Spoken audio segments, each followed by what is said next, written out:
चला रात्र संपली आणि सकाळ उजडली. चला मी तुम्हाला बाहेरचं वातावरण दाखवते. आणि बछड्या माझ्या पाठीमागं निघालेला, तसा टॉम नेहमीप्रमाणे बसलेला आणि हे वातावरण सकाळचं. आता बछड्या माझ्या मागं यायचा तर आता हे तिघच्या तिघं रस्त्यावर असे बसलेले असतात, विनाकारण बसलेले असतात. जेरी मला पाहून पळून जाते, तसा टॉमही पळून जातो. आज चक्क वाफा निघू राहिलेला आहे शेताच्या याच्यातून.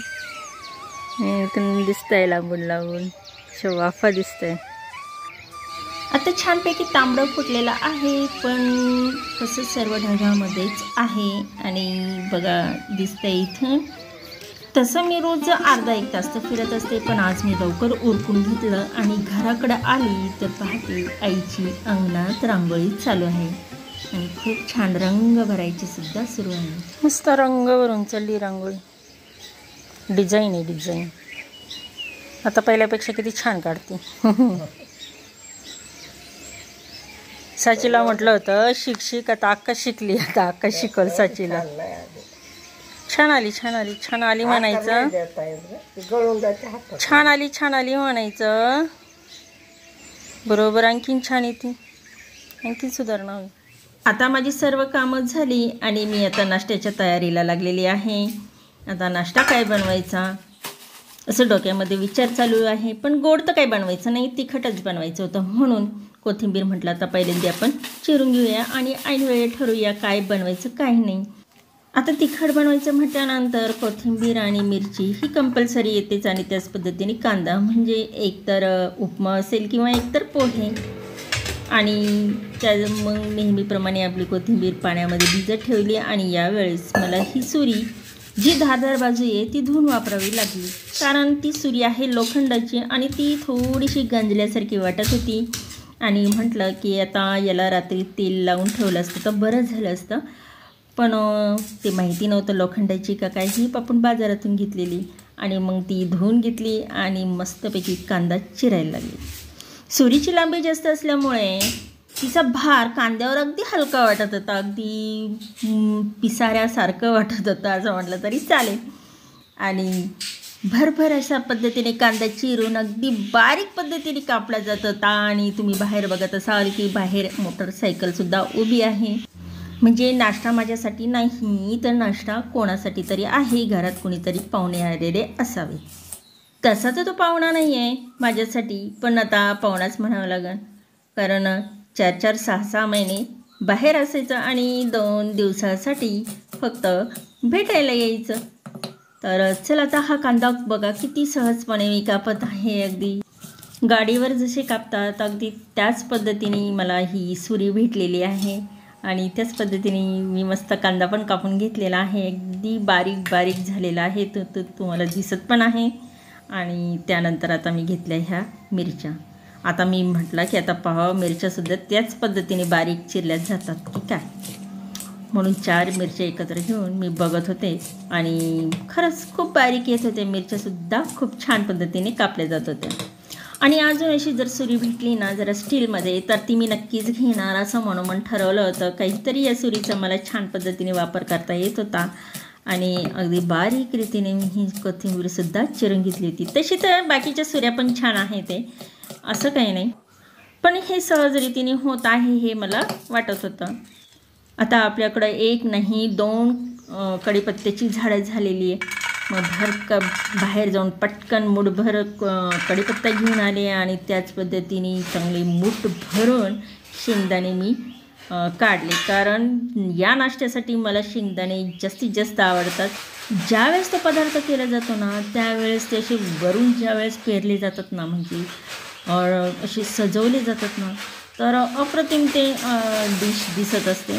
त्यामुळे मी हे शेंगदाणे जास्तीत जास्त काढले आणि तसे खायला छान वाटतात. आता दात आहे तर तोपर्यंत खाऊन घ्यावा असं म्हटलं जातं. डोळे आहे तर पाहून घ्यावा आणि पाय आहे तर चालून घ्यावा. तर म्हटलं की चला आता शेंगदाणे काढूयाच. मस्तपैकी ते अशी कुरकुरीत होईपर्यंत तळून त्याचा आस्वाद पण घेऊया. आणि आता सर्व नाश्त्याची तयारी झालेली, पूर्वतयारी झालेली आहे. आणि नेहमीप्रमाणे मी कढई गॅसवर ठेवली आणि काही जे सामान लागतं आहे, साहित्य लागतं आहे ते सुद्धा काढून घेतलं. केसांना मी तुम्हाला आता हे दिसत असेल अगदी मध्यभागी असं पांढरं फूल लावलेलं, पण हे पांढरं फूल नाही आहे. आपण ज्यावेळेस बाजारात गेलो होतो त्यावेळेस मी हे हेअरबँड घेतलेलं होतं ते साचीसाठी, पण घरी आले तर आई म्हणाली की साचीचे केसच खूप छोटे, त्यामुळे आता हे फूल मला झालं. आणि आता नाश्ता हे हा नाश्ता आहे पोह्यांचा. आणि बघा माझ्या पद्धतीने आता मी पोहे कसे करते हे तुम्हाला मी आता दाखवणार आहे. पोहे छानपैकी पाण्याने भिजवलेले आहे आणि त्यावर चवीसाठी मी मस्तपैकी मीठ भरभरून टाकलेलं आहे. आणि त्याच पद्धतीने आता मी हळदसुद्धा टाकत आहे. आणि हे जे दोन्ही घटक आहे हे दोन्ही घटक आता ह्या पोह्यांमध्ये अगदी एकजीव वर खाली करून एक समान पद्धतीने ते पोह्यामध्ये मिसळलं जाईल या पद्धतीने मी त्यांना एकत्र केलेलं आहे. तर अशा पद्धतीने ही पोह्याची माझी प्रथम बनवण्याची पद्धत आहे. आता कढई बऱ्यापैकी गरम झालेली म्हणून 2 चमचे मी काय केले त्याच्यामध्ये तेल टाकलेलं आहे. आणि सुरुवातीला मी आता टाकणार आहे मिरच्या यासाठी की ज्या वेळेस आता हा पहिल्यांदी सर्व मिरच्या तळून होती त्यावेळेस त्या अर्थात मी काढून घेणार आहे, पण त्यामध्ये तेलामध्ये ही मिरच्याचा स्वाद उतरला जातो. आता त्यामध्ये एक घटक परतला जाईल किंवा तळला जाईल, तर त्यामध्ये मस्तपैकी एक वस्तू एक घटकाला त्याचा स्वाद लागला जाईल. आता त्यानंतर मी मस्तपैकी कुरकुरीत होईपर्यंत आता हे शेंगदाणे मस्त असं तळून घेणार आहे. आता यामध्ये शेंगदाणेच कुरकुरीत होऊन द्यावं लागतात, कारण माझी जी पद्धत आहे मी त्या पद्धतीत तुम्हाला सांगत आहे की कुरकुरीत होईपर्यंत हे शेंगदाणे तळून घेतले ना, पण सजावट करताना ते तर दिसतातही छान, पण खातानाही खूप छान स्वाद येतो, खूप छान लागतात. म्हणून आता हे पहिले मी अगदी कुरकुरीत म्हणजे खूप छान असे मस्तपैकी आता हे शेंगदाणे तळून घेतलेले आहे. आणि ते एकत्र न करता एका बाजूला दुसरीकडं आता हे शेंगदाणे मी काढून घेत आहे. आणि आता त्यानंतर मी आता तळायला घेणार आहे कढीपत्ता अगदी चिवड्याला आपण तळून घेतो, अगदी त्याच पद्धतीने तळून घेणार आहे. काय होतं की आपण हा कढीपत्ता खाताना हा बाजूला काढून ठेवतो, त्याच्यामुळे त्याच्यातलं जे काही अर्क आहे तो अर्क सगळा तेलामध्ये उतरला जाईल आणि मस्तपैकी त्याचं काही जे जीवनसत्व आहे ते सुद्धा मिळलं जाईल. आणि हा कढीपत्ता जरी बाजूला काढला तरीसुद्धा, ही गोष्ट फक्त मी कढीपत्ताच्या बाबतीतच करते. लसूण असेल तर लसूण मी ठेचून टाकते, पण काही जे बनवायचं असेल तर, कारण लसूण हा बाजूला काढू नये पोरांनी ह्यासाठी. पण आता कढीपत्ता आहे तर कढीपत्ताचं आता ह्या पद्धतीने पार त्याच्यातलं म्हणजे पाणी संपेपर्यंत हा तळून घेते. आणि तळलेला हा आता मी एका बाजूला म्हणजे पोह्यावरच काढून घेतलेला आहे. आता कोणती गोष्ट परतायची राहिलेली आहे, आता राहिलेली आहे जिरे मोहरीची फोडणी देऊया आणि कांदा राहिलेला आहे. पण कांदा काय झालं होतं की मी भरपूर या प्रमाणात चिरला होता की मला तो थोडासा निम्मा काढायचा होता सजावटीसाठी, पण कोणत्या विचारामध्ये मी तो सर्व कांदा बी त्यामध्ये टाकून दिला. आणि झालं माझ्या नंतर लक्षात आलं की अरे कांदा आपला बाजूला काढायचा होता. आता सजावटीसाठी तर मग मी तीन पद्धती वापरते, 3 नाही 4 पद्धती वापरते.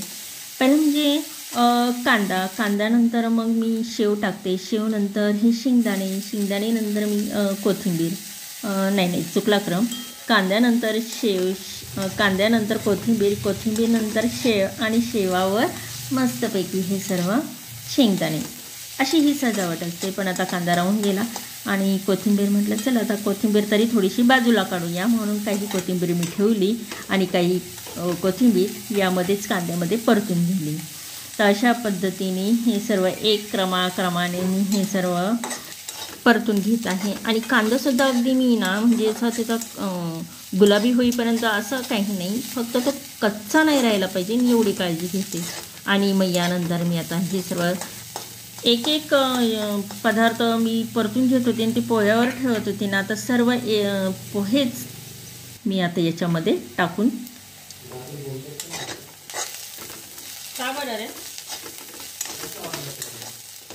नाही झोप का नाही येत होती, नवीन जागा असेल म्हणून, नवीन जागेत झोप नाही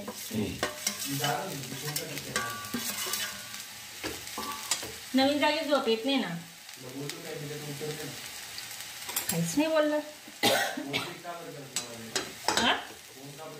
वेळेत फोन तरी चेक केला मी. तो डोकं दाबून देत होते म्हटलं कम झोप यायला. हे संभाषण चालू आहे सोनू आणि माझ्यामध्ये. सोनू न सांगता आला होता, अगदी अचानक आला होता आणि मला आश्चर्यचकित असा धक्का दिला होता. एकदम घरात आला, टुकटुक वाजवला आणि म्हटलं अरे बापरे कोण आलं म्हणून पाहायला गेली तर सोनू दिसला. तर नवीन जागेमध्ये असं बरेचदा होतं की त्याला झोप येत नाही आणि तेच बाबतीत आमचं चालू होतं. आता पोह्याचं मी बाजूला ठेवून दिलं आणि त्याच्यासाठी आता चहा ठेवलेला आहे आणि त्याला लवकर जायचं म्हणून हे सर्व 8 वाजताच मी. माझा बछड्या 4ला उठतो आणि मला उठून देतो. त्याला पण अशी ना सवय झाली आहे 4ला उठायची, त्याला पण सवय झाली. चला आता घे चहा लवकरचा. काकांनी एवढी गाडी तडक काढली आणि गावात गेली. काकाला विचारलं एवढ्या घाईघाईत काका कुठे गेले. तर गावातला म्हणजे मंदिरामध्ये पहारा आहे. पहारा म्हणजे काय, टाळ वाजवणे. तर जोपर्यंत अजून भजन होत नाही तोपर्यंत रात्री दिवसभर टाळ वाजवावं लागतात. ते थांबावं नाही लागत, त्याला पहारा असं म्हणतात.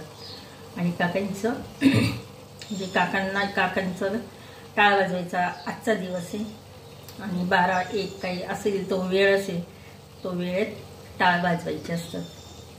तर आणखी 2-4 जण असतात तिथं. आणि मग काका गेले तिकडं पहाऱ्याला. काय तुझी पॅन वाळली नाही, रात्री कपडे धुतले तुझे पण ते अजून काही वाळले नाही. आता हा पावसाळ्याचा दिवस आहे, त्या पावसाच्या दिवसामध्ये वाळणार थोडीच आहे का. काकाकडनं इस्त्री घेऊन ये, मग मी वाळून देते तुझे. गॅसवर ठेवल्यावर जळली मग काय करायचं. सुना कधी चहा घेतो काय माहिती. सुनू आला रात्रीचं 8:30 वाजता आणि 8:30 वाजता मी त्याला विचारलं तू जेवण वगैरे केलं की नाही. तर तो म्हणे की मी जेवण वगैरे करून आलो आहे, मित्रांसोबतच जेवण केलेलं आहे आणि मी मित्रांना भेटायला आलेलो आहोत. त्याचा एक मित्र युरोपला शिकायला आहे, तर त्याच्यासाठी खास तो भेटण्यासाठी आलेला होता. तो आत्ता आलेला आहे. तेव्हा तोच नाही, सर्व त्याचे मित्र गोळा झालेले होते त्याच्या ह्या मित्राला भेटायला जो युरोपवरून आलेला आहे. आणि मग काय गप्पा मारता मारता उशीर झाला आणि त्यामुळं त्यांनी बाहेरच सर्वांनी जेवण करून आपापल्या घरी जेथे गेले. तसं त्यांनी मला तर अजिबात सांगितलं नव्हतं. आदल्या दिवशी तो त्याच्या आजी आजोबांकडेच होता. आजी आजोबांकडून मग तो माझ्याकडं आलेला आणि आल्यानंतर मला म्हणे की दुसऱ्या दिवशी मला जायचं आहे पुन्हा, आम्ही पुन्हा मित्र एकत्र होणार आहे आणि आम्हाला असं ठिकाणी फिरायला जायचं आहे. तर मग मला म्हणे की रात्रीचीच 9-9:30 वाजले होते तेव्हाच म्हटला की माझे सर्व कपडे धुवून ठेव. आता 9-9:30 वाजता कपडे धुतलेले, सकाळी 8 वाजता काय वाळणार आहे, कारण रात्री तर हवा पण नव्हती आणि वातावरण पण कसं जरा ढगाळच होता आणि त्यामुळं ती जी पॅन्ट आहे ती पॅन्ट वाळली नाही. शर्ट तर त्याच्याकडे होता पण त्यांनी काही कपडे पण जास्त आणले नव्हते. फक्त अंगावरच्या कपड्या व्यतिरिक्त फक्त एक शर्ट एक्स्ट्रा आणला होता, बाकी त्यांनी काहीच घेऊन आलेला नव्हता. गरम करतोय हाताने. आणि मग काय तीच पॅन्ट आता मी इस्त्री करून वाळवत आहे. आता आम्ही लहान होतो त्यावेळेस आम्ही राहत होतो भंडारदऱ्याला. माझं बालपणही भंडारदऱ्यालाच गेलं होतं आणि तिथं इतका पाऊस ना, जबरदस्त पाऊस राहायचा. 24 तास पाऊस म्हटला तरी चला ना. आता तरी इथं पाऊस नाही आहे पण तिथं असा पाऊस असला की कपडे वाळायचे वांधेच राहायचे.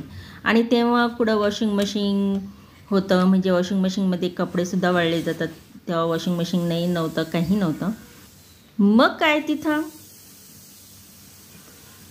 असे चोलसर कपडे असे वाप निघोस्तर वाळवत असायचं.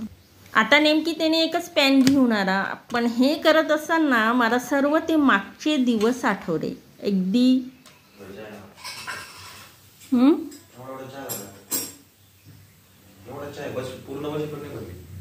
एवढा उकळून दिला का. अरे काय म्हणजे काय, चहा पिणं चांगलं आहे का. तू तर म्हणते चहा नाही प्यायचं, ते चालूच नाही आहे. इतक्या वेळ काय चालू ठेवील का मी. आता तो उठेपर्यंत तो चहा घेईपर्यंत मी थोडाफार चहा घेतलेला होता आणि मी आता हे पोहे आहे ना त्याला भरपूर देऊ राहिले, कारण किती वेळ लागेल आणि किती नाही जेवायला त्यांना, आणि म्हणूनच म्हटलं हे भरपूर पोहे खाऊन जा. मी भरपूर कांदा चिरला होता, निम्मा कांदा मला हा वरून असा सजावटीसाठी ठेवायचा होता, पण तो आता सर्व पोह्यांमध्येच परतून गेला. मग आता शेंगदाणे होते, शेंगदाणे टाकले आणि ही कोथिंबीर जी चिरलेली होती ती पण आता मी सजावट करून राहिली, आणि मध्यभागी मस्तपैकी हे लिंबू.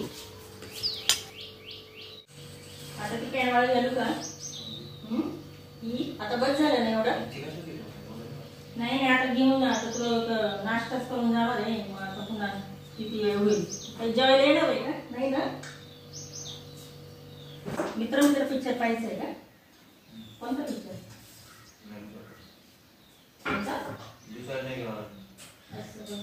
एकच पिक्चर असेल बरं. बस एवढं बघ. मी बाहेर वाळायला गेले. आता मला पण आहे ना गावामध्ये जायचं होतं, आणि त्याच्यासाठी म्हटलं थोडाफार नाश्ता करून घ्या. नाश्ता वगैरे झाला आणि 9:15 वाजले. सोनूला जायचं आहे बाहेर, आणि मला पण जायचं आहे मंदिरामध्ये. काका तिकडं पहारा देत आहे ना, म्हणून म्हटलं चला तिकडे जाऊन या. चला हे घे तुझं. गावात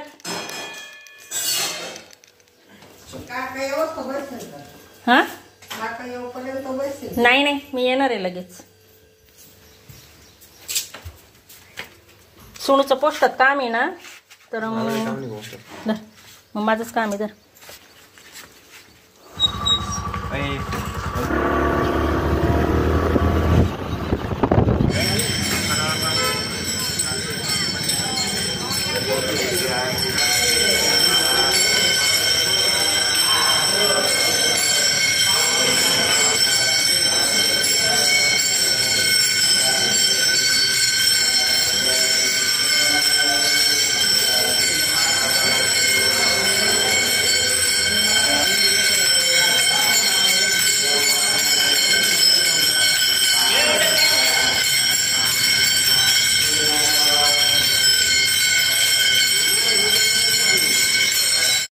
आता मंदिरामध्ये सर्वांचं टाळ वाजवणं चालू आहे, आणि दुसरीकडे आहे ज्ञानेश्वरी वाचन.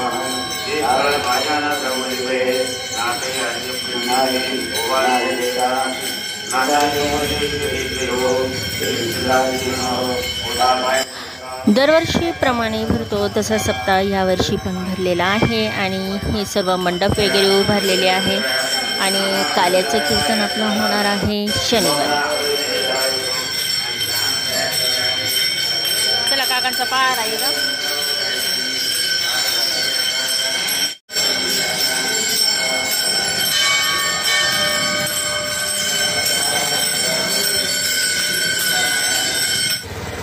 चला आता सोनूचं दर्शन वगैरे झालं, आणि तो गेला तिकडं.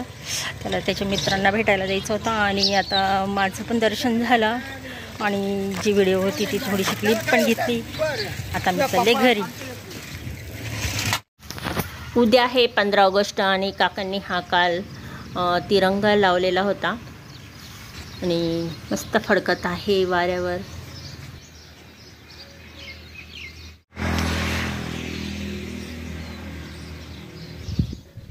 काकांनी कालच लावला इथं झेंडा, काकांनी कालच लावला इथं तिरंगा, आणि मस्त हवेवर फडकतोय.